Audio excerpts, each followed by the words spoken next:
UCLA Basketball and Mick Cronin, they're taking the right steps to fielding a pretty solid squad next year. But things could still fall through the cracks in recruiting. What's the best case scenario and what's the worst case scenario? Max and I debate it here on Locked On UCLA. You are Locked On UCLA, your daily podcast on the UCLA Bruins. Part of the Locked On Podcast Network, your team every day.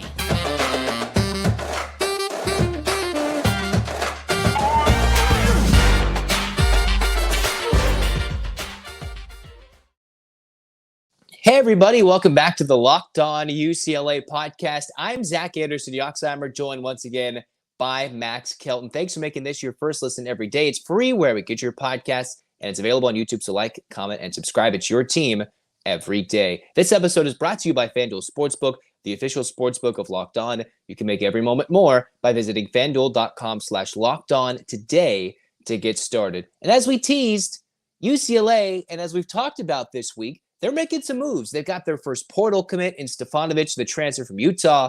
They've got guys they're looking at in the portal, guys they're looking at overseas, Ilan Fible. We've talked about, teased about everything in between, but there are still things that could go wrong and a lot of things that can go right, which is why we're going to debate the best case scenario and what the worst case scenario, Max.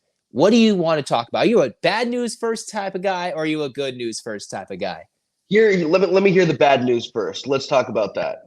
Okay, bad news. Well, I think the bad news would be as follows. One, you've seen Hawkes and Clark. They're gone. Clark's already nursing an injury. That's a debate in and of itself if he comes back. You've got two, what if Tiger Campbell, Amari Bailey, and Adem Bona all leave? So I think the best of all those is saying 4 of the 5 leave, maybe 1 come back, and you get your pick as to who comes back. If I had my pick, I think I would go with Amari Bailey. You know, this is a team that's already somewhat deep when it comes to their big men, especially with Nuba coming back. Mac Etienne, I expect him to return, and that's what the size looked like when they made a run through the tournament. That said, though, that tournament would have been, I believe, even with Hawkes and with Campbell, maybe a first or second round exit if Amari Bailey isn't playing up to his ability. A young man who's playing out of his mind toward the end of the year. We talked about once Jalen Clark was injured, what was it, Zach? We mentioned it yesterday, 17 points per game. Just a guy who could score the ball and has stepped up on the defensive end, but he'll be a sophomore next year, 1 more year of experience, especially having made a run in the tournament this year. If I want one player back, I want Amari Bailey. But the big thing is, in this worst case scenario, you don't get him, Max. He's gone. You lose them all. So worst case scenario, as we get kind of crazy on this Locked On UCLA episode, you lose all the guys from last year that are key contributors. Singleton graduated. The only real returner is Nuba. He says, I'm coming back for a 6th year. He does not want to escape that college life. All jokes aside, for Kenneth Nuba, he's coming back, will be a veteran presence. But in worst case scenario, we're thinking Ilan Fible. He's just going to choose Gonzaga, or he's going to go G League, and UCLA doesn't get him. Adem Bona is someone who UCLA wants. Maybe they get him, and they bring over the 7-3 Spanish product, and he doesn't pan out. And in this worst-case scenario, let's take a look at this roster. It'd be Stefanovic at this moment, because he's already committed. You have Andrews. You've got McClendon. You've got Sebastian Mack, Brandon and Devin Williams, Kenneth Nuba, Mac Etienne. And if I'm forgetting guys, it's off the top of my head, Max, and I think maybe you can throw in a Reese Dixon Waters potentially. If we're going to say everybody leaves, we'll bring in Dixon Waters and say he's a Bruin because UCLA would throw the NIL package at him if everybody leaves, and he wouldn't choose a San Diego State or anybody else over UCLA in this scenario specifically. And then you maybe go get someone out of the portal. In the worst case scenario, Dixon Waters doesn't pan out. The shooting numbers don't improve. The point guards don't improve offensively, and they don't have that calm coolness that Tiger Campbell had. And then you've got a big man who's impressed as a teenager overseas, but then there's also translating that game into the college game and Mick Cronin style, which always hasn't necessarily been to feed the big man consistently.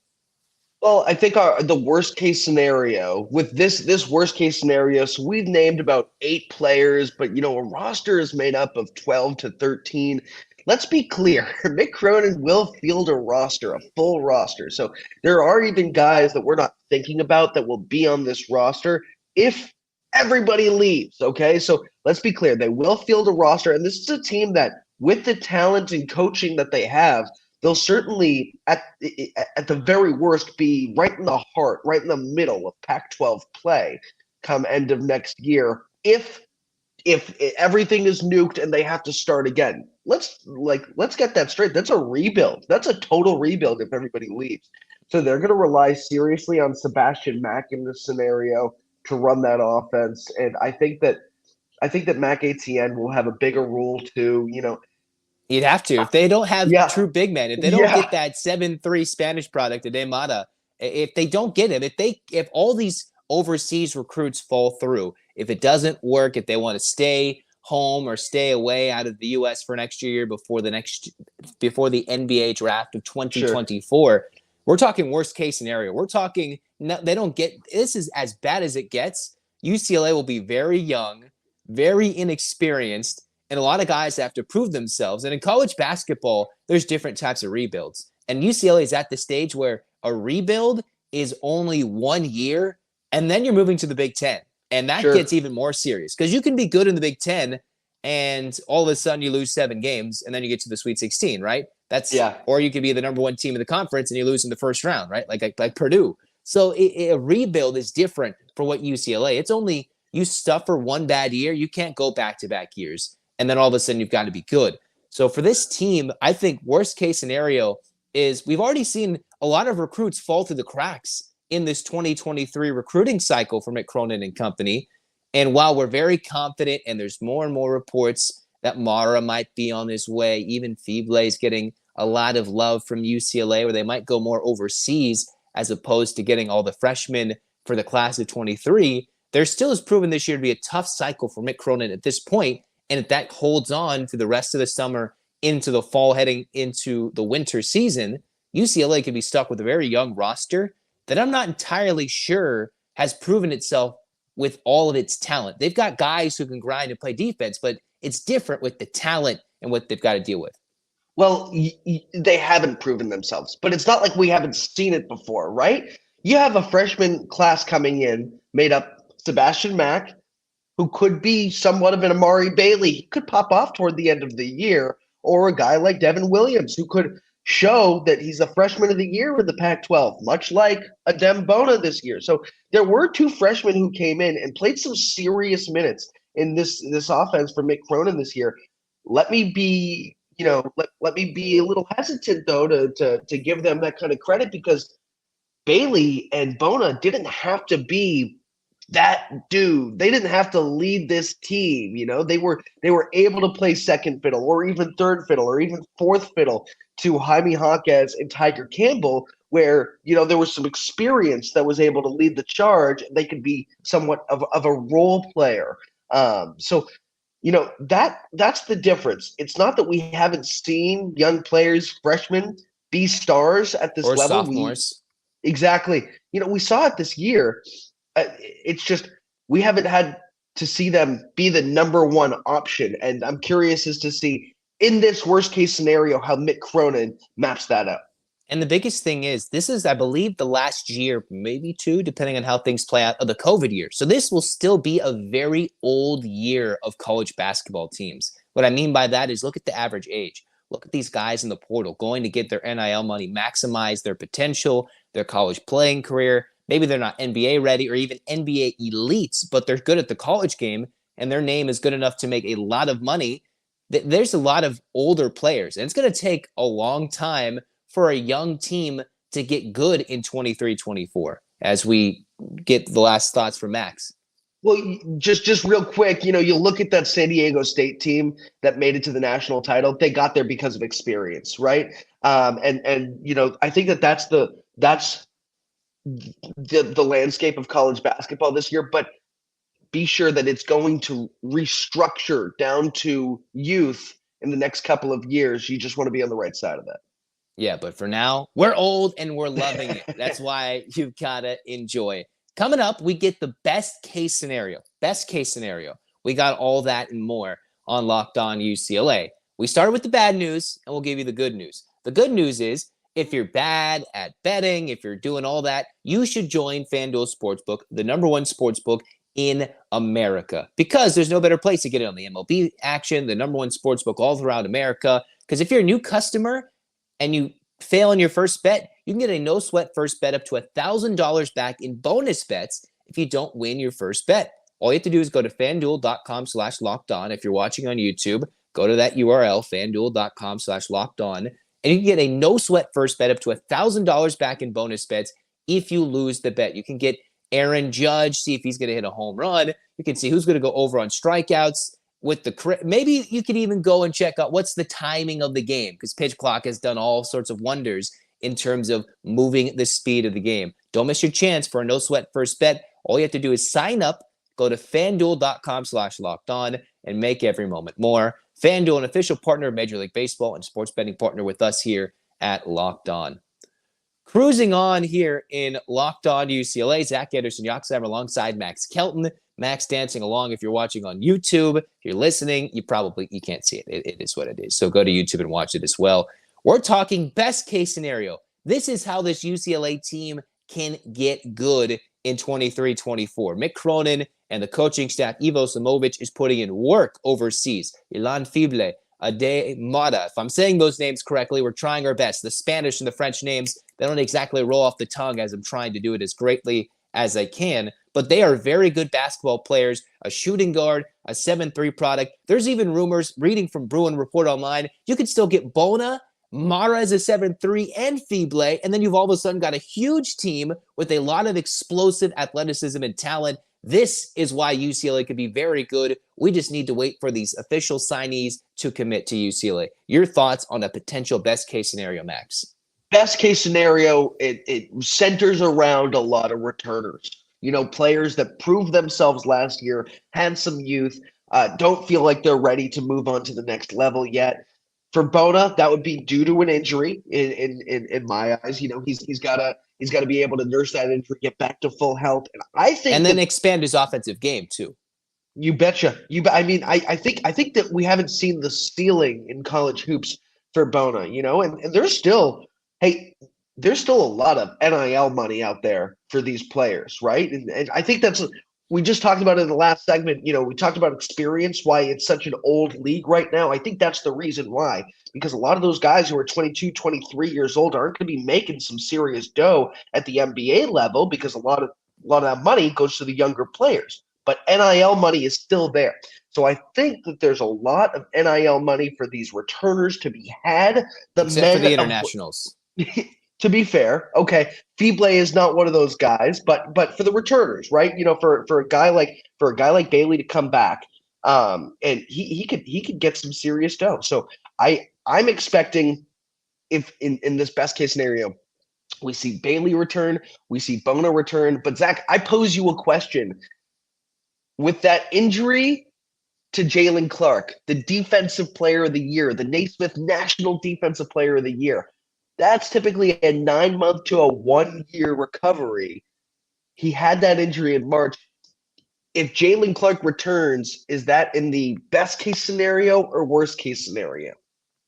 Well, if we're dreaming, he comes back and it's just an absolute stud, and then he just does this all next year, and he just delays this whole process by a year. If he comes back, the teams say, we don't like this, although it might be a bit scary if you think about it. If the NBA teams say, hey, they've got NBA trainers, health, everything. You've got load management. They seemingly know how to keep players healthy, right? I'm not entirely sure. But if you think about it, if an NBA team doesn't want him and he's coming back to college, is that because he's damaged goods, or they think he needs an extra year, needs that time to get healthier, and they want him to prove a little bit more offensively? I think UCLA, we should all, as fans, people who cover the team, everything, we would love to welcome him back with open arms. Because if Clark comes back, the name value, the talent, what he did has already been good, right? But then it comes down to, like, when you're paying an older veteran, right? Someone's contract comes up in a pro league. Are you paying for what they've done or what they're going to do? And what is Jalen Clark going to do? He said he's potentially available ahead of schedule in mid-January, or maybe in mid-December, potentially January.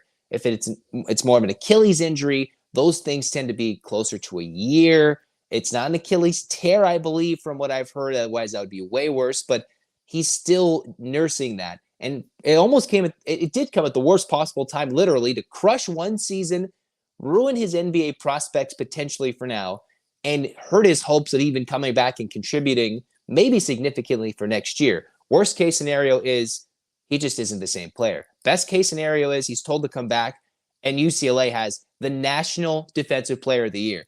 And maybe he just needs to be 85% of himself, and that's still better than almost 95% of the players around the country on defense. Again, I think that this UCLA team is desperately looking for a leader. We talked about all of its youth. As much as Kenneth Nuba coming back in his 6th year will help as an older player, a veteran on this team. A center who's getting about 20 minutes per game. That's not your floor general. That's not your leader. Jalen Clark could be that if he's healthy. And I think that's a really big if. You look at of course he says that he's on track to come back early because every player does. But let's be clear, I don't see him returning before January, and that's if he's really lucky. I think that we have to be weary of a Jalen Clark return because this is a serious injury. It's no joke. And just because he comes back doesn't mean he'll be good to go right away or be able to produce at that level. That said, though, I do expect him, if he does return and if he is 80, 90, 100% healthy, he's going to be an elite presence on the defensive end of the ball and add 12 to 13, maybe 15 points per game. He's a guy that I want to return, but I'm just praying that if he does return, he'll be good to go come January on for conference play, because if that's not the case, it's a question of, is he stealing NIL money from a guy who we could be going after in the portal, somebody like Reese Dixon Waters, something like that. The other thing, too, is then you debate more on Tiger Campbell, Amari Bailey. I think best case scenario, you get Bailey and Bona. Clark is one of those ifs, maybes. You can't really count on him, but you would want him just as that veteran presence. Tiger Campbell would be interesting, right? If you're getting a lot of youngsters, then you might be halting the development of Andrews and McClendon and Mack if Tiger comes back one more year. But then there's the debate of, well, he was one of your leading scorers. He's a guy that can just take care of the basketball. And if you just need someone to facilitate, Tiger can do that, play some good defense, and he could be that leader on the floor that UCLA, in our minds, we're thinking needs. It could be a Clark. Maybe Bailey needs to step up and be that guy. Maybe it's someone else who needs to be that guy. Is it Kenneth Nuba? They need a leader, and that was clearly Hawkes and Campbell and Jalen Clark, especially defensively. But as you can see, those are veteran core members of a team who made it to the Final Four and a Sweet 16 and dealt with COVID and everything in between. They went from UCLA losing to mid-majors at home in 1920 to all of a sudden making to the Final Four the very next season under Mick Cronin in his 2nd year. So best case scenario, let's get down to the nitty-gritty here, Max, as we begin to wrap up our thoughts here. I think you get Fible, you can get Amada, you bring back Bailey, Bona's a question mark. So you get those 3 guys, and you fill out another roster spot with Stefanovic, and you've got all the freshmen and the youngsters, the rising sophomores with Anuba and Etienne. I wouldn't think that's a pretty bad roster in my mind. No, I think Tiger Campbell is one of those guys I'd love to have back. Now, he's not at the top of my list because you mentioned if he does return, he is taking about 30, 32, 34 minutes per game, depending. But he's got some serious experience. He's a tremendous distributor, and he's a leader. That's what they kind of need right now. They need a quarterback on the hardwood.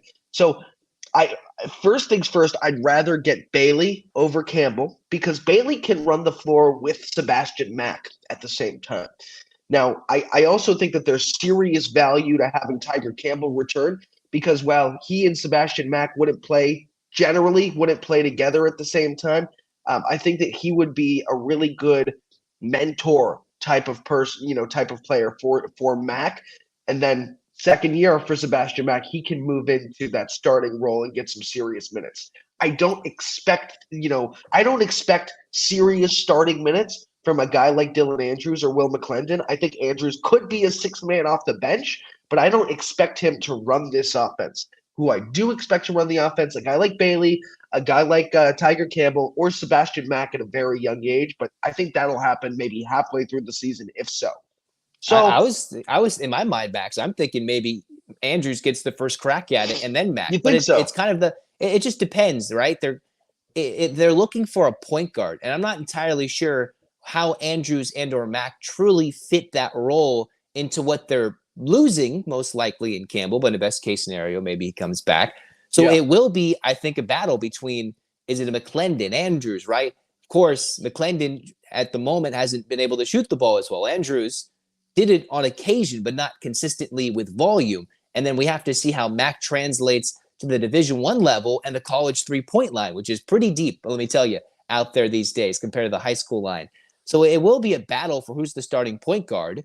I might give the edge to Andrews, but then that's why we would love to see Campbell come back and play that next year and give extra love to Tiger Campbell. Well, we're in agreement that Andrews is going to get some real playing time, real PT this year. He was getting some maybe solid 10 to 15 minutes per toward the end of the season. But I would expect him to have a larger role because of the departure of a few of those guards that did steal some minutes from him. We know Hawkes won't return, so he's not even in the question. So somebody's going to have to step up in that leadership role. And the scoring, who's going to score 17? Yeah, they need someone who's going to score those 17, 18 points per game.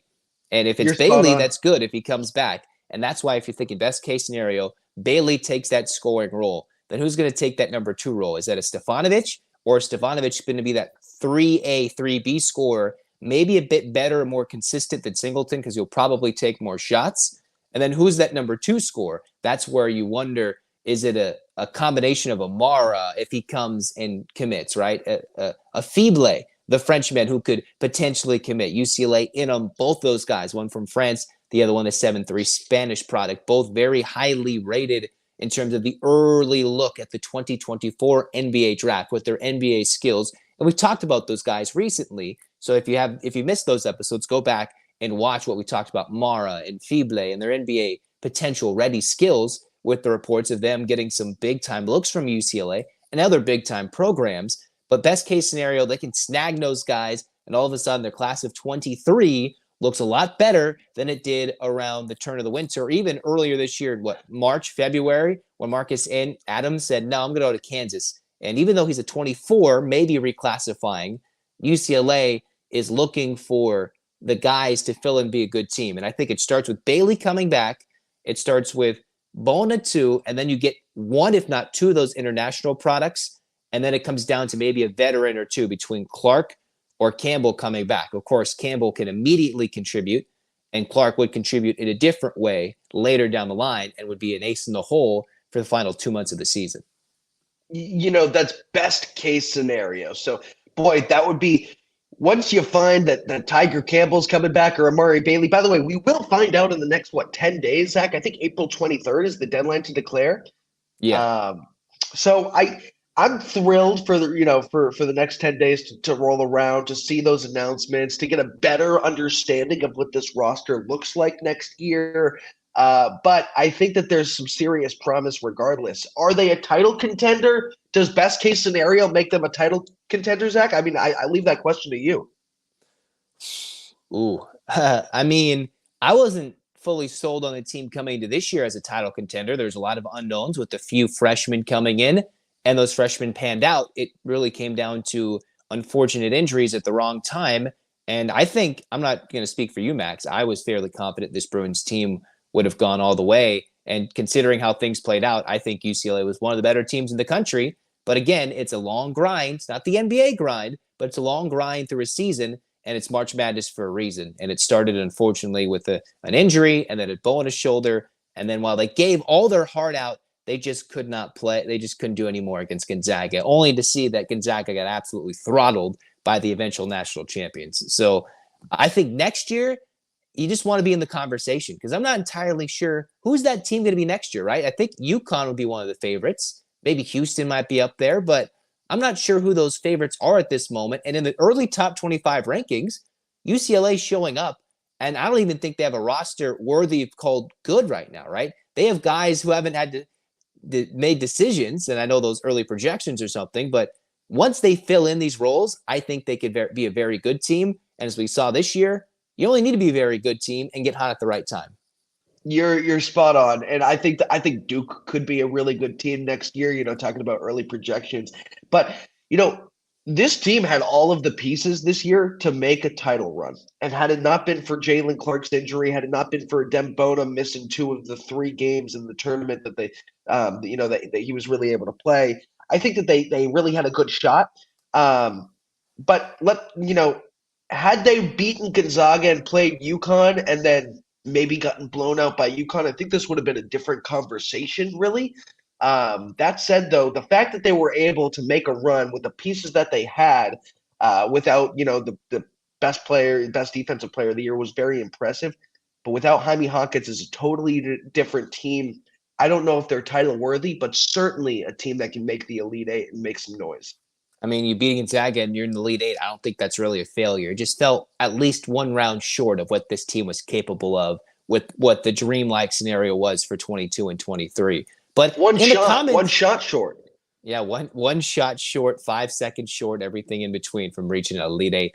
But in the comments on YouTube, you guys should go there, watch the show, put in your thoughts. Tell us what you think. Best case scenario, worst case scenario. I know there's a lot of unknown moving parts going back and forth because who's going to be on the team? You're dealing with guys who may sign in national letters of intent, national NLI. NIL and all those things, they kind of boggle the mind. But you just have to deal with those questions. And while we're kind of speculating now, we don't have all the information. Things are trending more towards a better case scenario than a worst case scenario.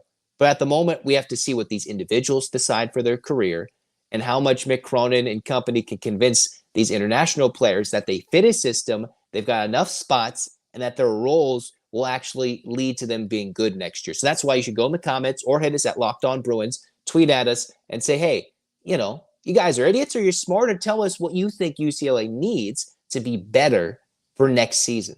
So stay tuned for that. In the meantime, this has been Locked On UCLA. Thanks for making it your first listen each and every day. It's free wherever you get your podcast. Hit the subscribe button on YouTube and download and subscribe anywhere you get your podcast. Thank you for your support. For Max Kelton, I'm Zach Anderson-Yoxsimer. We're going to put our hands up, Bruins fans. 8 clap time, baby. And 1, 2, 3, 4, 5, 6, 7, 8.